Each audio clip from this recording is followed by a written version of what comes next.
أعوذ بالله من الشيطان الرجيم بسم الله الرحمن الرحيم.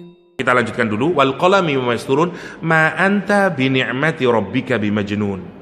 Ma anta, tidaklah engkau Muhammad bi ni'mati rabbika, dengan nikmat dari Rabbmu. Berupa nopo? Berupa nubuwah, diangkat Rasulullah dadi nabi, diberi Al-Qur'anul Karim Rasulullah sallallahu alaihi wasallam.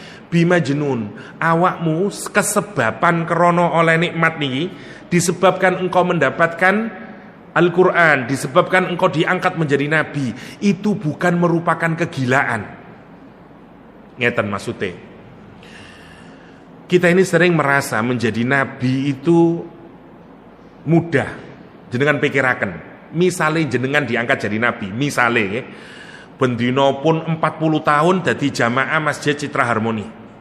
Tiba-tiba mau dalu jam 2 pagi datang malaikat Jibril mampir di kamar jenengan. Terus ngomong, Pak Darsono, kamu sekarang menjadi nabi nomor 26. Misalnya nanti mulai sholat subuh, setelah sholat maju ke depan, di depan masjid, terus ngomong bahwa aku adalah nabi yang diutus oleh Tuhan. Jibril datang di kamarku dan aku adalah nabi nomor ke-26. Kula tanglet. Lek Pak Darsono berani ngomong ngoten, kinten-kinten jamaah Citra Harmoni ngarani napa Pak Darsono? Tepat.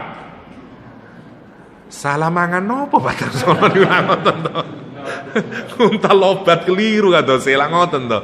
Jadi mboten gampang ngaku nabi nih. Satu, dia sendiri juga harus yakin aku nabi. Dipikir gampang ngaku nabi niku, wabot. Mumpun ngaku nabi, ngaku dokter tapi ndak iso nyuntik, lamun abot to. Aku jarine wong-wong dokter tapi aku wedi Pak, ya napa Pak? Mun saged. Apalagi ngaku jadi nabi. Makanya nabi itu pertama kali ketemu malaikat Jibril mawon niku bingung, takut, apa niki jin, apa dan seterusnya. Tapi maksud kula ngeten. Jadi itu butuh kekuatan diri sendiri dulu, dikuatkan dulu. Padahal semua jalan yang menunjukkan bahwa Nabi Muhammad itu layak jadi nabi pun disiapakan teng pangeran. Bahkan harus 40 tahun dulu. Bayangkan, mulai umur 0 sampai 40 tahun belum pernah bohong satu kali pun. Muhammad sallallahu alaihi wasallam sebelum diangkat jadi nabi niku lho. Lain jenengan ngaku jadi nabi, wong wis ndak percaya. Alah kon wingi goronya ngaku nabi lah ngoten to. Pun ilang pun.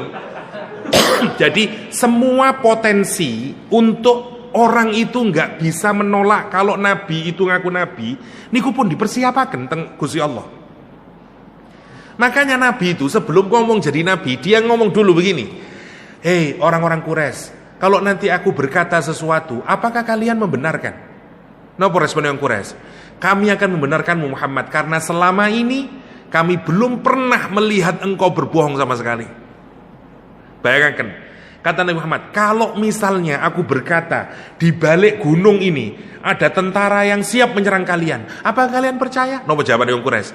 Percaya. Saking nopone niku, saking jujur kacang ijo lah ngoten to. Saking jujurnya Nabi Muhammad niku. Saking jujurnya. Kalau kita orang mudah meragukan semua klaim nabi-nabi palsu niku pun. Pak Musodek, nopo sinten mawon lah. Roni yang pantan petinju di Malang ngaku nabi, aduh kakak gampang lah untuk nglugurno. Alah kon wingi isuk dele sore tempe ngaku nabi lah ngoten to. Banyak untuk menyalahkan. Nabi niku satu, jujurnya, akhlaknya, masya Allah. Nabi niku nulung tiang terus mulai cilik sampai Khadijah niku, begitu Nabi Muhammad ragu, saya takut jangan-jangan yang datang kepadaku niku bukan malaikat Jibril sebagaimana yang datang kepada Musa, menggigil Rasulullah. Sinten sing ngelem-ngelem? Khadijah. Apa kata Khadijah?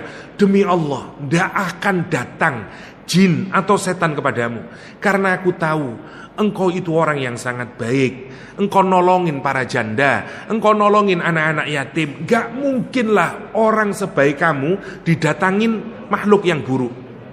Niku sinten sing ngomong ngoten niku? Bojone dhewe, Khadijah. Ngeten nggih, penilaian sing paling susah tentang kebaikan kita itu didapatkan dari siapa? Istri kita. Lek wong liya nilai apik niku gampang. Tanggane jenengan kula tangleti, ya napa Pak Darsono? Oh, saya niku gampang. Tangleteng bojone. Lah niku abot, lah nggih ta. Dadi jenengan lek kepingin aku iki apik napa mboten, tanyalah sama istri. Karena itulah pendapat yang paling jujur. Nggih, lumayan Ustaz. Cuman lah masih lama ngoten nih. Begitu pula sebaliknya. Rasulullah itu hatta bojone mawon ngeleme nyundul langit. Saking nopo nih kalau jenengan pikiraken nih. Niku Rasulullah SAW. Lah, tetapi yang menarik kalau sing katakan ya, begitu Nabi Muhammad mengklaim jadi nabi, terus untuk Al-Qur'an, semua orang Quraisy kebingungan. Padahal ngeten nggih, coba jenengan bayangkan. Saya sudah cukup lama nggih ceramah wonten Masjid Citra Harmoni. Insyaallah jenengan rada apalah gaya saya. Kecampur-kecampuran ono Inggrise didik-didik, kecampuran gaya saya jenengan pasti ero. Payah yai. Lah ngoten to. Nabi Muhammad itu 40 tahun ngempal kali wong kados ngeten niku. Lah wis ngerti to gaya ngomongnya dan seterusnya. Tiba-tiba Nabi Muhammad ngomong sesuatu yang di luar kebiasaannya. Contoh nggih, contoh. Kalau orang Malang ngomong ketahuan, wonten ya ta, genok misalnya Malang nggih. Peh, cek api Kediri, atau Blitar nggih. Lah ngoten to. Wonten karakternya. Kalau orang timur sana Probolinggo, Pasuruan, wonten anu api temen ta? Mosok. Ono mosok. Macem-macem, ndak sadar itu. Ndak sadar. Lah, monggo dipikiraken. Nabi Muhammad niku 40 tahun ngumpul kali wong Quraisy. Tiba-tiba ngomong Iqra bismi rabbikal ladzi khalaq. Ngomong apa iki? Boten gaya nih Nabi Muhammad. Susunannya boten susunan kalimat Nabi Muhammad. Terlalu indah. Karena itu bingung wong Quraisy. Apa ya? Tapi kok ya iso Nabi Muhammad ya? Nomor kali, jenengan pikiraken. Jenengan saged ngomong, terus setelah ngomong selama 5 menit, jenengan ulangi lagi persis. Lek wonten sing miso teng mriki, kula paringi yatra. Nggih, 100 rupiah. Misalnya, mboten saged, kula kok ngene, Ustaz coba diulangi lagi ceramah tadi dari awal. Ya mboten saged kula, mesti berubah semuanya, lah gitu. Bayangin Nabi Muhammad itu, turun Iqra bismi rabbikal ladzi khalaq. Mari 5 menit, coba diulang lagi. Iqra bismi rabbikal ladzi khalaq. Ndak berubah, ndak ditambahi even 1 huruf. Itu sebenarnya sudah jadi bukti ini pasti wahyu. Jenengan saged ngomong nopo mawon lah. Jenengan dan kula saged iku lak cuman Pancasila toh. Selain Pancasila mboten saged ngulangi. Lah gitu. Mboten saged. Pancasila insyaallah saged lah, tapi selain itu mboten saged. Lah, bayangin apalagi turunnya niku mboten kesatuan 23 tahun mudune niku. Kok yo ndak keliru ya. Sing biyen niku dadi wawu, sing terus iki dadi tak. Lah ngoten to mestine. Sopo sing ngoten niku? Jadi cara mikir damel akal, orang itu mestinya semua potensi untuk menolak Nabi Muhammad niku pun ditutup teng pangeran. Kalau orang mau menggunakan akalnya, ngoten asline. Tapi dasar uang niku mboten purun teng Nabi Muhammad, ditolak Nabi Muhammad. Karena itu mereka bikin asumsi-asumsi kepada Nabi Muhammad. Siji, Muhammad gendeng. Kedanan Muhammad wis edan koyo Majnun nomor 1. Nomor 2, kena sihir. Muhammad itu tukang sihir. Nomor 3, Muhammad itu dukun. Bingung oleh ngarani. Kenapa? Biasanya orang yang ngomong kayak begini nih kayak mantra. Tapi mantra ndak ada maknanya. Kalau begitu syair lah. Tapi syair nih, gue teng Arab wonten pakeme. Seperti ada gula, ada semut, sholat duha kok pakai kunut misalnya ya. Itu ada pakemnya ngoten. Lah, Quran niku tidak mengikuti pakem syair Arab. Bingung mana wong Arab, syair ya tutu, dukun ya tutu, macem-macem. Lah ngoten. Lah sekarang jenengan pikiraken. Nabi Muhammad itu kuat karena dijaga oleh Allah SWT untuk menjadi nabi setelah mengaku. Tapi sak kuat-kuatnya Nabi Muhammad tetap menungso. Orang mulai mencaci maki Muhammad. Orang gila, orang gila, orang gila, orang gila. Surah Al-Qalam itu adalah tasliyah, hiburan bagi Nabi Muhammad, sekaligus penguatan bagi Muhammad. Jenengan misalnya mboten edan, tapi kalau dari rumah selama 1 minggu semua orang Masjid Citra Harmoni sepakat nyebut sampean orang gila, insya Allah jenengan edan temenan. Lah gitu, di tempat wudhu, wong edan, kon kurang ajar cok mono loh. Sampean kan pancen edan, terus metu maneh, wong edan, suwe-suwe jenengan mulai natap, aku edan temen ta ngoten. Lah gitu. Niku saestu. Jadi, bayangin wong kita ini omongan orang lain niku masuk ke dalam hati, gitu. Jenengan dadi ketua takmir, mboten nate mangan duwike masjid. Pas enak-enak wudu wonten selentingan jamaah teng pojok. Lah yo masjid iku biasanya lek Jumat iku oleh 3 juta. Iki paling oleh 2 juta. Ngendi yo? Tapi kono eling ndak? Ketua takmir ganti sepedae. Wong misale. Niku mancep teng mriki, lang gitu. Wah, stres mangke uduk maneh krungu maneh. Oh, genep seminggu. Insyaallah kula wis ndak takmir-takmiran lah ngoten to. Niku saestu. Omongan orang niku berat teng hati niku. Ngoten. Sekarang bayangin, Nabi Muhammad itu didukung sinten? Mboten wonten pendukunge. Awal-awal cuman Khadijah, Abu Bakar, kabeh wong gendeng edan. Allah butuh menguatkan Nabi. Ngoten. Karena itu ayat ini turun, ma anta bi ni'mati rabbika bimajnun. Enggak Muhammad. Masih wong-wong kabeh ngarani awakmu gendeng krana kesebaban menjadi nabi, mendapatkan Al-Qur'an. Kamu tidak gila. Kamu bukan orang majnun. Majnun itu kejinen asline. Majnun dari kata jin. Majnun yang kena jin, orang yang poses jin. Tapi jenengan pikiraken, saking ngarani apa dudu wong normal iki krana omongane aneh. Tapi lek jin, wonten wong kena jin omongane bisa didengarkan. Nggak ada. Itu sebenarnya omongan orang Quraisy mensifati Nabi juga tidak benar. Sama, niku pentingnya omongan nggih. Karena itu kita harus jaga omongan kita. Dan kadang-kadang kalau ada orang, kadang-kadang profesi kados psikolog, kados nopo, yang dibutuhkan cuman ngasih positif mawon. Aku ngene mbak, dikenek-kenek mbak anu ngene-ngene. Iya, sing sabar wis. Ngoten tok niku bagi orang yang sedang mengalami kados ngoten, niku seneng teng ati. Alhamdulillah, padahal jenengan nggih mboten ngeki napa-napa. Teng griyane jenengan wah kudu elekno ngene. Iya, ya, sing sabar ae, Cak. Dir gelem ngrungokaken. Ngoten niku sesuatu banget bagi orang yang sedang mengalami kados ngoten. Lah, Allah Subhanahu wa taala mengintervensi kepada Rasulullah SAW. Ya, berbagai macam itu Allah menguatkan hati Nabi, ma anta bi ni'mati rabbika bimajnun.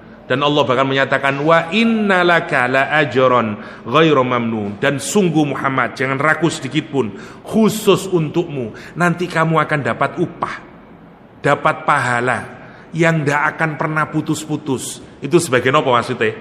Janji. Memang sekarang kamu belum ada yang ngikuti, tapi tak kasih tahu ya Muhammad, kerjamu ini tidak akan sia-sia. Nanti sebentar lagi kamu akan banyak diikuti orang-orang. Dan kamu akan mendapatkan hasil dari apa yang kamu usahakan. Dan itu tidak akan pernah terputus. Lek Gusti Allah sing ngomong ghairu mamnun artinya sampai kapan? Sampai yaumul kiamah. Jenengan lek ngelakoni sesuatu terus dibukaaken rencana masa depannya, niku membuat nopo? Membuat teguh. Ndak apa-apa wis, wong kabeh jenengan mulai dodolan. Nggih, kabeh wong ngelokno. Yo gak kira payu kon iku apa? Dodolan anu ndek pinggir kono iku lho, wis apa sing kate tuku. Terus misalnya jenengan dibukaaken teng pangeran. Misalnya dapat wangsit, tenang ae le, 20 maneh, awakmu dadi mall dodolanmu iku misale. Niku lah kokoh tuh akhirnya. Terus itu maksudnya Allah. Lah Allah itu kalau menghibur tidak hanya sekedar hiburan. Lah ini dalam bahasa agama namanya busyra. Busyra. Tinggal jenengan yakin napa mboten teng pangeran. Rasulullah diingatkan wa innalaka la ajran. Ajr niku upah. Kalau jenengan habis usaha terus selesai usahanya dapat balasan namanya ajrun. Allah itu ngingatin Nabi Muhammad, usahamu ini tidak sia-sia Nabi Muhammad. Nanti kamu dapat ajrun. Nanti akan Islam ini akan terus menerus akan diikutin, akan banyak pengikutmu. Dan balasannya itu apa? Ghairu mamnun, gak pernah terputus, ay ghairu maqtu', terus sampai yaumul kiamah. Shadaqallahul azim, sampai detik hari ini. Sopo sing ngira nggih, 2 hari Mekah mereka sampai Sidoarjo. Sampai mangke yaumul kiamah. Jadi jangan merasa Islam niku pun diatur teng pangeran, dijogo teng pangeran. Ya, Islam ndak butuh kita yang butuh sama Islam. Jangan merasa kita ini lah dono wonten kula Ustaz, insyaallah wong mriki niki mboten wonten sing Islam. Sinten jenengan? Lah gitu. Niki lek mboten krana takmir nih, wah wong-wong mboten wonten sing salat nih. Insyaallah wah mboten ngoten. Allah ngatur agama niki. Ma anta bi ni'mati rabbika bimajnun wa innalaka la'ajrun wa innaka la'ala khuluqin azim. Kata Al-Quran, sungguh engkau Muhammad berada di atas akhlak yang sangat agung. Niki lek in detail mangke benjing mawon dijelasaken.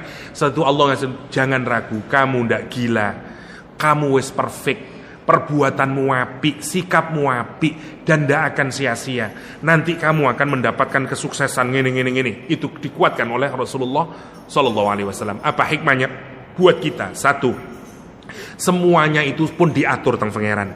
Allah melihat usaha kita. Tugas kita itu hanyalah dengan meneladani Rasulullah SAW, lakukan nopo mawon yang terbaik, eling Gusti Allah, insya Allah mboten wonten sing sia-sia. Meskipun mungkin semua orang akan mencaci maki kita. Nomor 1. Nomor 2, semua perbuatan yang baik mesti wonten mawon ingkang mboten remen. Mesti niku. Kula ndamel pondok macem-macem sing tangga ngene masyaallah, wonten tangga situk niku ngerepoti ini masalah ibu kula nganti nangis. Sakniki anake dilebetaken teng pondok. Coba bayangaken. Kula sampe mikir, ya Allah, diwalik atine teng pangeran. Ya, kula wingi ngechat kapan dinten niku piyambake mondone. Wah, Ustaz ya, alhamdulillah sekarang Ustaz anak saya sudah kesini, udah alhamdulillah. Kula dek ngoten teng ati. Kira-kira nopo namine 2 tahun yang lalu dia nyaci maki ngelaporaken teng Pak Lurah, masa Allah lah urusan bisa kayak begitu. Kita nggak tahu, istiqomah mawon, terus si wong Jawa nopen pangeran boten sare, ra ngoten to. Allah mendengarkan. Begitu juga apapun mawon. Terus yang penting akhlaknya yang baik. Tidak ada usaha yang tidak akan mendapatkan hasil kalau kita sungguh-sungguh dan terus teng pangeran. Niku hikmahnya, karena pasti akan wonten godaan, dan kalaupun ada godaan asalkan kita terus di jalan Allah, wa innalaka la ajran ghairu mamnun. Kita masih belum ke inti sarinya ya, karena habis ini baru kita dikasih tahu tentang akhlak agungnya Rasulullah, terus apa yang ndak boleh diikutin. Sebenarnya topik kula niku maunya mulai dari wala tuti'il mukadzibin waddu law tudhinu fayudhinun wala tuti' kullahallafim mahin ila akhirih. Jadi wonten 10 akhlak yang tidak boleh diikuti oleh Rasulullah SAW. InsyaAllah di pertemuan mendatang kita bahas 10 ini, karena itu nanti didamel ngecek kula lan panjenengan sedaya. Kalau kita punya yang 10 ini bahaya. Dan 10 ini kenapa? Karena zamalin wa banin. Karena orang memiliki harta dan memiliki kedudukan, kekuasaan, wonten efeke 10 penyakit. Lah nanti dikasih resep juga oleh pangeran, kalau punya penyakit ini resepnya bagaimana untuk bisa keluar. Dikasih 3 resepnya nanti. Inna kunna zalimin, inna kunna taghin, inna ila rabbina raghibin. Wonten surah Al-Qalam. InsyaAllah bahasan selanjutnya kita bahas di pertemuan mendatang tentang 10 hal yang harus kita hindari setelah kita melihat keagungan Rasulullah SAW.